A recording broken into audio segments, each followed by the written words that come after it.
अच्छा, ये मार्केट में चल रहा है कार रेंटल फ्रॉड।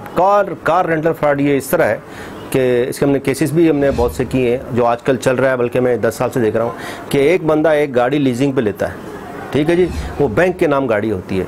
फिर आपको वो कहता है कि भाई जो है आपको मैं ये गाड़ी आपसे मुआहदा कर रहा हूँ, पर मंथ आपको जो है मैं इतने दूंगा, और आपसे वो एग्रीमेंट करा के कुछ इन्वेस्टमेंट कर लेता है, और एग्रीमेंट में लिख भी देता है कि गाड़ी आपकी होगी, ठीक है, लेकिन वो तो सेल एग्रीमेंट होता है। फिर उसके बाद यही सेल एग्रीमेंट वो आपसे करने के बाद 10 बंदों से करेगा, सबसे फ़र्ज़ करें आपसे 2 लाख लिए, 2 लाख करके 20 बंदों से 20 लाख ले लिए, गाड़ी 10 लाख की थी।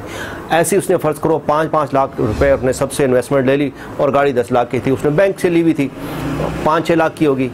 तो वो उसके बाद करता क्या है कि सारी इन्वेस्टमेंट लेके रफू चक्कर भाग जाता है, और कहता है आपको जहाँ सही होता है कि रेंट पे चलेगी, कंपनीज में चलेगी, आपको पैसे मिलेंगे 5 लाख, और हर किसी को डॉक्यूमेंट लिख के देता है।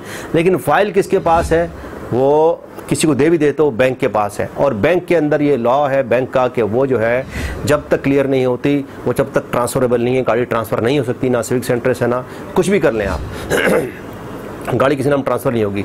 तो वो इस तरह करते हैं कि सबसे पैसे लेके उसके बाद वो बंदा भाग जाएगा, वो पकड़ेंगे किसको, बैंक वाले जाके गाड़ी रिकवर करके ले जाएंगे अपने साथ। गाड़ी गई, आपके पास एक सेल एग्रीमेंट होता है, उसके आप फेरें कटाते फिरते हैं और उसका कोई रिजल्ट नहीं मिलता।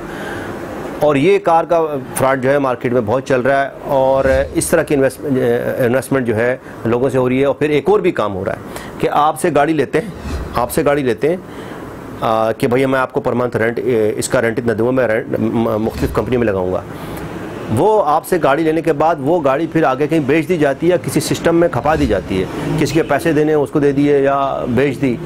आपको ट्रैकर वाले भी वो ट्रैकर भी काट देते हैं, और ट्रैकर वाली कंपनी भी साथ मिली होती हैं बाज़ औक़ात, तो आपकी गाड़ी भी जाती है, वो शुरू में 4 पैसा जो मिलने थे मिल गया, वो गाड़ी जो है वो आगे 10 जगह बेच देते हैं।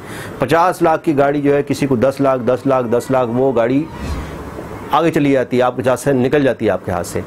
अगर 50 लाख की गाड़ी है, सपोज़ आपसे 5 लाख दे के आपसे इन्वेस्टमेंट में ली, वो गाड़ी जो है उन्होंने जाके किसी और को बेच दी, फाइल उसको डुप्लीकेट दे दी, और उसके बाद जो है वो गाड़ी 35 लाख में खप गई, वो लेके चले गए आपके 5 लाख 30 लाख रुपए। ऐसे वो एक गाड़ी के साथ नहीं करते, वो 20 गाड़ी में साथ करते हैं, पैसा इकट्ठा किया और उसके बाद रफू चक्कर हो गए। ये रेंटल गाड़ियों का फ्रॉड चल रहा है। रेमेडी आपके पास क्या है? वही मैंने आपको पहले बताया कि आप FIR कराएंगे तो 420 हो जाएगी। वो आपको FIR में 420 की सेक्शन में क्या सज़ा होगी, लोग जेल चले जाएंगे आराम से, कुछ नहीं होगा। इसके बाद जो है वो सिविल सूट आप फाइल करेंगे रिकवरी का।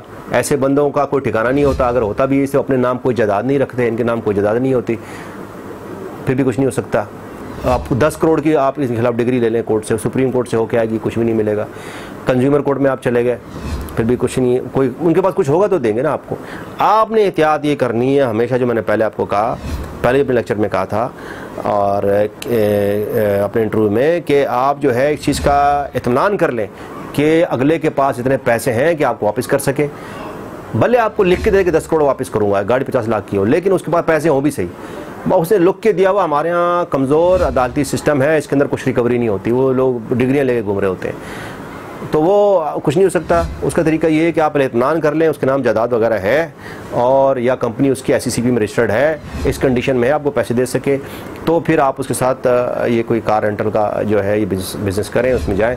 अदरवाइज़ इसके अलावा जो आप लिखवा रहे हैं डॉक्यूमेंट, आप जो लिखवाते हैं उसके अंदर यही प्रॉफिट एंड लॉस का आप देखें कि वो प्रॉफिट लॉस का लेके कहता है कि भाई प्रॉफिट और मुनाफा दोनों हम शराकतदार होंगे, और आपको हमेशा ये शो करेगा कि फ्रॉड ही हुआ है, मेरे साथ मुनाफा हुआ ही नहीं, मेरे को लॉस ही हुआ है, वो जी आपके पैसे गए उसी के अंदर। तो इसको आप याद कर लें कि आप उसके अंदर प्रॉफिट लॉस के अंदर आप प्रॉपर इसके अंदर लिखें कि मुझे इतना मिलेंगे क्योंकि मेरी गाड़ी तो गई हुई है, प्रॉफिट का मुझे लॉस का पता नहीं, प्रॉफिट आप मुझे दें, इतनी परसेंटेज आप उसको तय करें।